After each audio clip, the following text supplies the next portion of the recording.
क्या आप जानते हैं कि एक ऐसी हिंदी फिल्म भी बनी थी जिसकी शूटिंग के दौरान अमिताभ बच्चन और श्रीदेवी की सुरक्षा के लिए अफगानिस्तान की सरकार ने विशेष इंतजाम किए थे।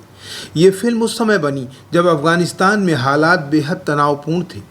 फिर भी फिल्म की टीम वहां पहुंची और ऐसे शानदार दृश्य कैमरे में कैद किए जिन्हें देखकर आज भी दर्शक हैरान हो जाते हैं। फिल्म में अमिताभ बच्चन बने थे एक बहादुर अफगान योद्धा और श्रीदेवी ने निभाई थी दो अलग अलग किरदारों की चुनौतीपूर्ण भूमिका। फिल्म का नाम था खुदा गवाह। लेकिन इस फिल्म को बनाने का विचार कैसे आया? अफगानिस्तान में शूटिंग करना कितना जोखिम भरा था? अमिताभ बच्चन को वहां कैसा स्वागत मिला? और आखिर इस फिल्म को अपने दौर की सबसे भव्य फिल्मों में क्यों गिना जाता है? आइए जानते हैं खुदा गवाह की मेकिंग से जुड़ी कुछ दिलचस्प और कम सुनी बातें। खुदा गवाह साल 1992 में रिलीज़ हुई। फिल्म का निर्देशक मुकुल एस आनंद ने किया था। उस समय मुकुल एस आनंद बड़े स्तर की फिल्मों और शानदार दृश्यांकन के लिए जाने जाते थे। फिल्म की कहानी प्रेम, वचन, सम्मान, बदले और त्याग के इर्द गिर्द बुनी गई थी। फिल्म में अमिताभ बच्चन ने बादशाह खान का किरदार निभाया। बादशाह खान एक निडर और स्वाभिमानी अफगान योद्धा है जो अपने वचन को अपनी जान से भी ज़्यादा महत्व देता है। श्रीदेवी ने फिल्म में दोहरी भूमिका निभाई थी। उन्होंने बेनज़ीर और मेहंदी नाम के दो अलग अलग किरदार निभाए थे। दोनों भूमिकाओं की भावनाएं और व्यक्तित्व अलग थे, इसलिए श्रीदेवी के लिए अभिनय की दृष्टि से एक बड़ी चुनौती थी। फिल्म में नागार्जुन, शिल्पा शिरोडकर, डैनी, किरण कुमार और विक्रम गोखले जैसे कलाकार भी महत्वपूर्ण भूमिका में नजर आए थे। खुदा गवाह की कहानी का एक बड़ा हिस्सा अफगानिस्तान की पृष्ठभूमि पर आधारित था। निर्देशक मुकुल चाहते थे कि फिल्म के दृश्य वास्तविक लगे। वे केवल स्टूडियो में नकली सेट बनाकर अफगानिस्तान का माहौल तैयार नहीं करना चाहते थे। इसीलिए फिल्म की टीम ने अफगानिस्तान में शूटिंग करने का फैसला किया। आज भी किसी विदेशी और संवेदनशील इलाके में शूटिंग करना आसान नहीं होता, लेकिन उस समय यह फैसला और भी कठिन था। अफगानिस्तान राजनीतिक संघर्ष और अस्थिरता के दौर से गुजर रहा था। ऐसे में एक बड़ी भारतीय फिल्म की पूरी टीम को वहां जाना बहुत जोखिम भरा माना जा रहा था। फिल्म भी निर्माताओं और निर्देशकों ने ये चुनौती स्वीकार की। टीम ने अफगानिस्तान के कई इलाकों में शूटिंग की। वहां के पहाड़, खुले मैदान और प्राकृतिक दृश्य फिल्म की सबसे बड़ी खूबसूरती बने। यही कारण है फिल्म में दिखाई देने वाला अफगानिस्तान केवल एक फिल्मी सेट नहीं लगता, बल्कि दर्शकों को एक अलग दुनिया का वास्तविक अनुभव भी कराता है। खुदा गवाह में अमिताभ बच्चन का बादशाह खान वाला किरदार उनके यादगार किरदारों में गिना जाता है। लंबी दाढ़ी, पारंपरिक अफगानी पोशाक, मजबूत व्यक्तित्व और भारी आवाज़, इन सब ने बादशाह खान को पर्दे पर बेहद प्रभावशाली बना दिया। फिल्म में बादशाह खान केवल एक ताकतवर योद्धा नहीं है, वो प्यार करने वाला इंसान भी है, अपने वचन का पक्का भी है और सम्मान के लिए सब कुछ दांव पे लगाने वाला व्यक्ति भी है। फिल्म का एक बड़ा संदेश ये था कि सच्चा इंसान अपने वादे के पीछे नहीं हटता। बादशाह खान का किरदार इसी सोच का प्रतीक बनकर सामने आता है।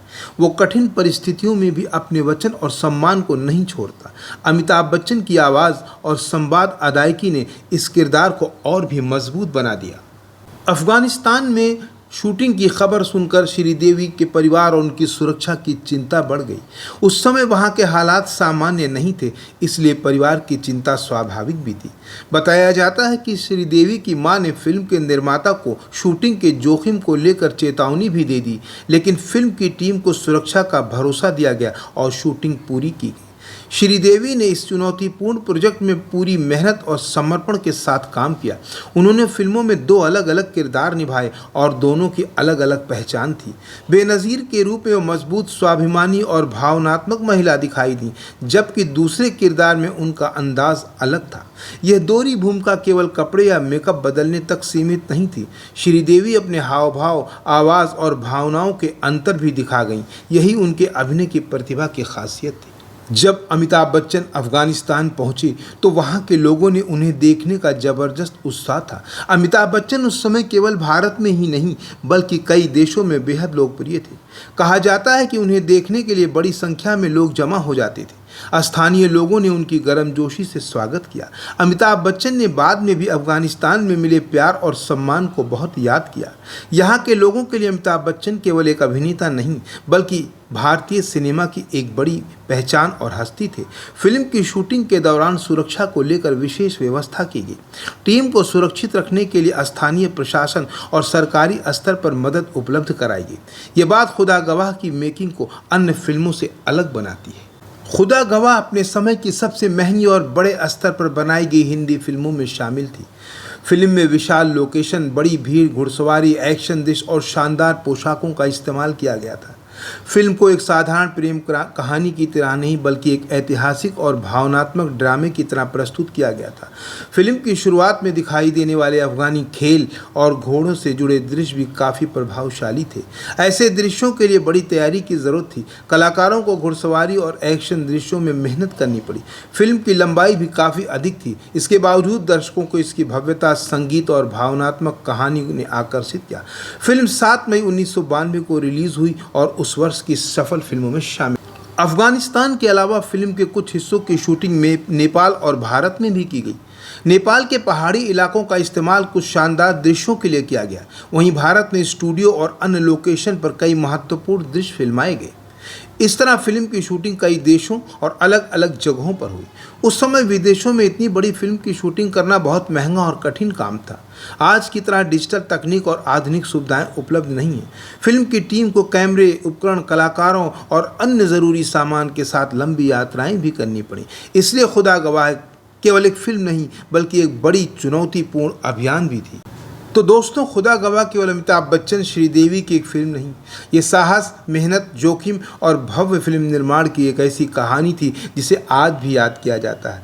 एक तरफ युद्ध और तनाव के बीच अफगानिस्तान में शूटिंग का जोखिम था, तो दूसरी तरफ अमिताभ बच्चन का वहाँ मिला शानदार स्वागत भी था।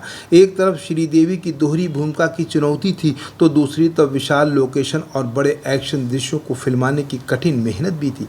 शायद यही वजह है कि 3 दशक से ज़्यादा समय बीत जाने के बाद भी खुदा गवाह का नाम हिंदी सिनेमा की सबसे भव्य और यादगार फिल्मों में लिया जाता है। अगर आपको खुदा गवाह की मेकिंग और इससे जुड़ी अनसुनी बातें पसंद आई हों तो वीडियो को लाइक ज़रूर करें, अपने दोस्तों के साथ शेयर करें और ऐसे ही पुराने हिंदी फिल्मों के अनसुने किस्सों के लिए हमारे चैनल को सब्सक्राइब करना न भूलें। और कमेंट में ज़रूर बताएं कि आपको खुदा गवाह में अमिताभ बच्चन का बादशाह खान वाला किरदार ज़्यादा पसंद आया या श्रीदेवी की दोहरी भूमिकाएं। फिर मिलेंगे एक शानदार फिल्म की कहानी के साथ। तब तक के लिए धन्यवाद।